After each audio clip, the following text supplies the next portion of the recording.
अस्सलामुअलैकुम वरहमतुल्लाहि वबरकातुहू। जी, मैं हाफ़िज़ नदीम अब्बास और आज आपके लिए छंगा मंगा जंगल की एक और नई वीडियो लेके आए हैं। इस वीडियो के अंदर हम आपको दिखाएंगे कि ये छंगा मंगा का जो जंगल है ये अंदर से कैसा है। पहले भी वीडियो के अंदर हमने आपको दिखाया है, लेकिन ये जो जगह जहाँ पे इस वक्त मैं मौजूद हूँ छंगा मंगा के जंगल के अंदर, ये जो पार्क बनाया गया है, छंगा मंगा के जंगल को काट के पार्क बनाया गया है, उस पार्क से 1 किलोमीटर आगे है। 1 किलोमीटर आगे एक गांव आता है जिस गांव का नाम है ब्लॉक नंबर 5। उस ब्लॉक नंबर 5 से आप थोड़ा सा आगे आएंगे तो आपको ये जंगल नज़र आएगा।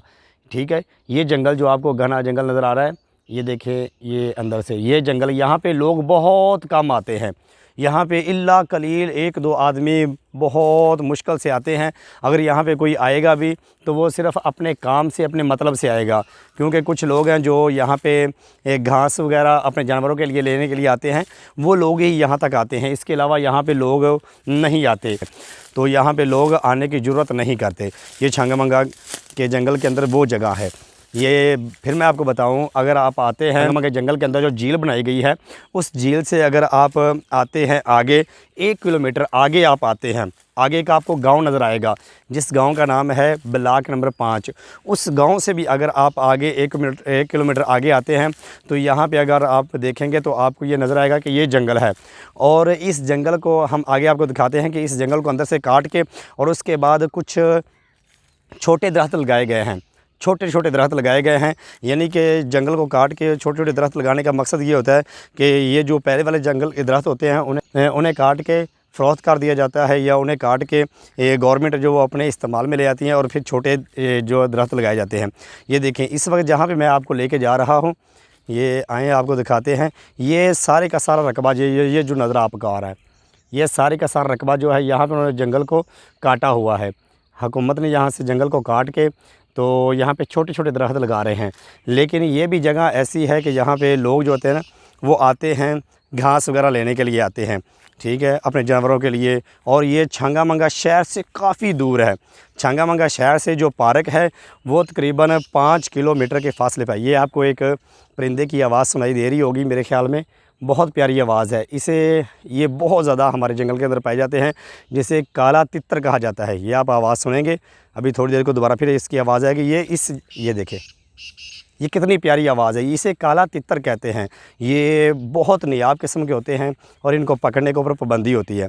तो ये देखें, आपको हम दिखाएं, ये देखें, ये जो जंगल आपको अंदर से नज़र आ रहा है, ये उन्होंने काटा हुआ है। काटने के बाद यहाँ पे छोटे छोटे पौधे लगाए हुए हैं। ये पौधे लगाने का बेसिकल जो मकसद ये है कि इनको जब ये बड़े हो जाएंगे फिर इन्हें अपने इस्तेमाल में लेके आएंगे। ये देखें, आगे ये घना, हम आगे नहीं जा सकते। ये देखें, आगे काफ़ी ज़्यादा झाड़ियाँ हैं। ये आपको झाड़ियाँ नज़र आ रही हैं। झाड़ियों में सांप होते हैं, छोटे मोटे जानवर भी होते हैं, तो इसलिए आगे हम जो जाएंगे तो हमें ख़तरा हो सकता है। दिखाने का मकसद आपको ये है कि ये छंगा मंगा का जंगल, यहाँ पे छंगा मंगा के लोग भी बहुत कम आते हैं। क्या वजह है कि यहाँ पे आने का लोगों का मकसद कोई नहीं है, क्योंकि लोग जो है ना, यहाँ पे वो आते हैं जिन्होंने अपनी गायें भैंस रखी होती हैं और यहाँ पे वो चारा लेने के लिए आते हैं। अगर हमारे ये वीडियो देखने वाले कुछ ऐसे हैं जो हमारे छंगा मंगा के करीब रहने वाले हैं, तो उनके लिए मैं ये बताना चाहता हूँ कि जब आप पार्क से आगे आएंगे, पार्क से आगे छंगा मंगा जो पार्क बना हुआ उससे आगे अगर आप आते हैं और आगे ब्लॉक 5 आएगा, ब्लॉक 5 से आप थोड़ा सा आगे 1 किलोमीटर आगे आएंगे तो आपको यहाँ पे बहुत ज़्यादा चारा मिल जाएगा। क्योंकि जो लोग, ये देखें, ये जो चारा आपको दिखाते हैं हम, ये देखें, ये देखें, ये जो चारा है ना, ये बहुत मुश्किल से लोगों को मिलता है, लेकिन यहाँ पे ये बहुत ज़्यादा पाया जाता है। अगर कोई मेरी वीडियो देखने वाला अगर 17 चक का या 18 चक का गंदिया उताड़ या इस तरह से कोई और इलाके का आलूहार रोड या इस तरह से 33 चक या 32 चक के कुछ रहने वाले हैं, और अगर वो मेरी वीडियो देख रहे हैं, तो उनसे मैं ये कहूँगा कि आप इस जगह पर आएँ, अपने जानवरों के लिए चारा लेने के लिए आप यहाँ पर आएँ। यहाँ पे बहुत ज़्यादा लंबा लंबा चारा मौजूद है। आप यहाँ से चारे को उखेड़ के अपने जानवरों के लिए लेके जा सकते हैं, और बड़ कसीर तादाद के अंदर यहाँ पे मौजूद है। यहाँ लोग बहुत कम आते हैं, ठीक है, लोग पीछे पीछे रहते हैं जो जानवरों के लिए चारा लेके जाते हैं। लेकिन यहाँ पे अगर आप आते हैं तो आप अपने जानवरों के लिए अच्छा खासा चारा लेके जा सकते हैं। और दूसरी बात है, यहाँ पर चारा काटने पर पाबंदी भी नहीं है। ये देखें, यहाँ से किसी ने चारा काटा था, ये नीचे गिरा हुआ है। और इस तरह से आगे ये छोटे छोटे दरख्त नज़र आ रहे हैं। ये देखें, ये जो दरख्त नज़र आ रहे हैं आपको, ये दरख्त जो है दोबारा से लगाए गए हैं। ये वीडियो बनाने का मकसद ये है कि छंगा मंगा के जंगल के अंदर अगर आप आगे निकलते जाएंगे, आगे चलते जाएंगे, तो छंगा मंगा का जंगल ख़त्म नहीं होगा। ठीक है, ये इतना बड़ा जंगल है कि आप इसके अंदर अगर आते हैं तो जितना मर्ज़ी आप आगे चलते जाएँ, ये जंगल ख़त्म नहीं होगा। लेकिन ये जंगल अल्लाह ताला की बहुत बड़ी नेमत है। ये हमारे लिए जंगल अल्लाह की बहुत बड़ी नेमत है।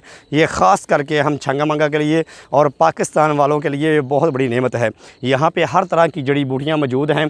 अगर कोई हकीम आता है तो उसे यहाँ पे हर तरह की जड़ी बूटियाँ मिलती हैं। ऐसी जड़ी बूटियाँ मौजूद हैं जो इस जंगल के अलावा किसी और जगह पे वो जड़ी बूटियाँ मौजूद नहीं हैं। तो इंशाल्लाह बाकी वीडियो के अंदर हम आपको दिखाएंगे कि छंगा मंगा के जंगल के अंदर वो कौन सी जड़ी बूटियाँ हैं जिनसे हकीम वगैरह फ़ायदा उठा सकते हैं। ये देखें, यहाँ पे अगर आपको मैं नीचे से दिखाऊं, ये बहुत ज़्यादा यहाँ पे घास मौजूद है जो जानवरों के लिए बड़ी मुफीद है। और छंगा मंगा के शहर के अंदर जो लोग रहते हैं ना, वहाँ पे चारा जो है तो वो वहाँ से ख़रीद के अपने जानवर को पालना बड़ा मुश्किल हो जाता है। तो इसलिए लोग जो वो जंगल में आते हैं चारा लेने के लिए। और जंगल के अंदर कुछ ख़ास जगह हैं जहाँ से चारा मिलता है, हर जगह से चारा नहीं मिलता। तो ये है कि ये जंगल की ये जो जगह मैं आपको बता रहा हूँ, ये ख़ास करके वीडियो उन लोगों के लिए बना रहे हैं जो छंगा मंगा के रहने वाले हैं या छंगा मंगा के आस-पास रहने वाले हैं, और वो चाहते हैं कि हमारे जानवर जो हैं उनके लिए हम चारा वगैरह लेके आना चाहते हैं और फ्री के अंदर लेना चाहते हैं, तो इस जगह पर आएँ। फिर मैं बता देता हूँ ये जगह किस जगह पर है। किस जगह पे अगर आप आएँगे तो ये जगह आपको मिल जाएगी जहाँ पे काफ़ी ज़्यादा चारा है। ठीक है, तो ये जब आप छंगा मंगा से निकलेंगे तो पार्क आएगा। छंगा मंगा का जो जंगल काट के पार्क बनाया गया है, उस पार्क से 1 किलोमीटर आगे आप आएंगे तो आपको एक ब्लॉक नज़र आएगा, एक छोटा सा गांव नज़र आएगा, जिस गांव का नाम है ब्लॉक नंबर 5। उस ब्लॉक नंबर 5 से जब आप थोड़ा सा आगे आएंगे तो ये एक छोटी सी नर्सरी लगाई गई है। छोटी सी नर्सरी लगाई गई है जहाँ पे वो पानी लगाते रहते हैं, जिस वजह से यहाँ पे चारा मौजूद है। ठीक है, जंगल के अंदर अभी तक बारिशें कम होने की वजह से इतना चारा नहीं हुआ। देखिए ये आगे ही आपको नज़र आएगा, यहाँ पे बारिशें ना होने की वजह से यहाँ पे चारा वगैरह मौजूद नहीं है। ये पीछे जो जंगल है, लेकिन इसके बरक्स अगर हम देखते हैं तो ये मेरे पीछे जो है ना, ये छोटा जंगल लगाया गया है। ठीक है, छोटे छोटे दरख्त लगाए गए हैं, तो यहाँ पे चारा बहुत ज़्यादा मौजूद है। ठीक है, क्योंकि यहाँ पे पानी बार बार लगाया जाता है, पौधों की देखभाल की जाती है। जब पानी लगाया जाता है तो फिर यहाँ पे चारा भी बहुत ज़्यादा हो जाता है। तो वो मेरे भाई जो मेरी वीडियो छंगा मंगा के आसपास देख रहे हैं, ये ख़ास वीडियो मैं उनके लिए बना रहा हूँ कि वो आएँ, यहाँ पे आएँ, अपने साथ अपने बाइक पे आएँ या किसी और सवारी पे आएँ। अगर आप चारा लेके जाते हैं, जंगल में तलाश करते हैं, आपको चारा नहीं मिलता जो जानवर खा सकते हैं, तो इस जगह पे आएँ। यहाँ पे आपको बेहतरीन किस्म का चारा मिलेगा, और ऐसा चारा है कि आप देख के हैरान हो जाएंगे कि माशाल्लाह बड़ा ज़बरदस्त और लंबा लंबा चारा यहाँ पे मौजूद है, और आपको किसी से ख़रीदना नहीं पड़ेगा। यहाँ पे कोई पाबंदी नहीं है। यहाँ पे तो वो गार्ड्स खुद कहते हैं कि आएँ, और यहाँ पे एक तो उनके पौधों की सफाई हो जाती है, और दूसरे नंबर पे ये है कि लोग जो है वह यहाँ से चारा लेके जाते हैं। लेकिन यहाँ पर जब से मैं आया हूँ, जंगल की मैंने सैर की है और भी जगहों को मैंने देखा है, तो यहाँ पर मैंने किसी को देखा नहीं कि जो चारा लेके जा रहा हो। लेकिन यहाँ पर चारा बहुत ज़्यादा है। जो भाई सतारा चक के रहने वाले हैं, या कोई अगर गंदिया उताड़ के रहने वाले हैं, इस तरह से अगर कोई वांखारा के रहने वाले हैं, या आस-पास किसी भी गांव के रहने वाले हैं, और वो चाहते हैं कि हमारे जानवर जो हैं वो जंगल का चारा खाएं, तो वो यहाँ पे आके अपने जानवरों के लिए चारा लेके जा सकते हैं। बेहतरीन जगह है, यहाँ पे बहुत ज़्यादा चारा मौजूद है। तो आप यहाँ पे आएँ और एक तो जंगल को देख के एंजॉय करें, और दूसरे नंबर पे अपने जानवरों के लिए चारा लेके जाएँ।